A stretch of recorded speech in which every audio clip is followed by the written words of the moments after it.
how do I need to take care of myself? And movement's definitely one of them.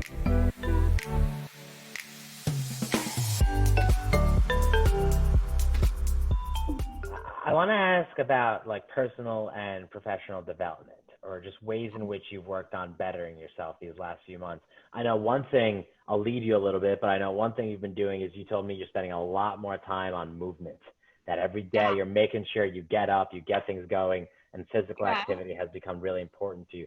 Tell me about that, certainly. And I'm also curious, have you taken classes? Have you volunteered? Have you done projects? Have you done anything around like improving your own skill set or your approach or your brand or anything like that? So yes, I have definitely been focused a lot more on movement. Kind of mentioned this earlier, but the position that I was in prior to this had been very, very hectic. And I kind of, let myself slip in general and just had quit paying as much attention to like what I need, what Kelly needed, and more attention to like what my job needed of me. And obviously it's important to do a great job at work, but it's also important to maintain your own sanity. So that's one thing that I've been focused on in the biggest way is just how do I need to take care of myself? And movement's definitely one of them. Communicating with people and actually making phone calls. It's funny. I've thought a lot about this, but just text messaging and you're in a hurry and you're like going back and forth and emails. It's like pick up the phone and talk to people sometimes, because the connections that you'll make through conversation and things where you're like, I didn't remember that happening, but it's so great. I've, relationships with friends that had kind of, I don't want to say slipped, but it just become stagnant because everybody had been so busy. There's been time to nurture those, and that's been incredible. Yeah, I think that has been very, very important. I've read a lot more books, and, focused on things that I'm interested in.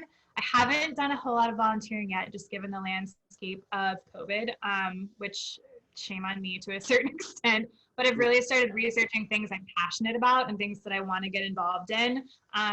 Some just from a level of like, where do I want to work and what type of company do I want to be in? But also, you can't work at 13 different companies at the same time. So what other interests are you passionate about that you want to be able to give back to? And really started to educate myself on things that matter to me. Any book recommendations? From a female landscape, I am in the middle of Untamed by Glennon Doyle. It talks a lot about how women make themselves small, because they're taught in, their whole lives, you should kind of be quiet, don't be too boisterous, and men are taught to hide their emotions because they don't want to become soft or they don't want to cry, or like, and just really honoring the fact that like we're human beings and we should be human beings. We should cry, we should laugh, we should, enjoy every part of our lives and feel that it matters to kind of feel what you're going through and honor what's happening in the world.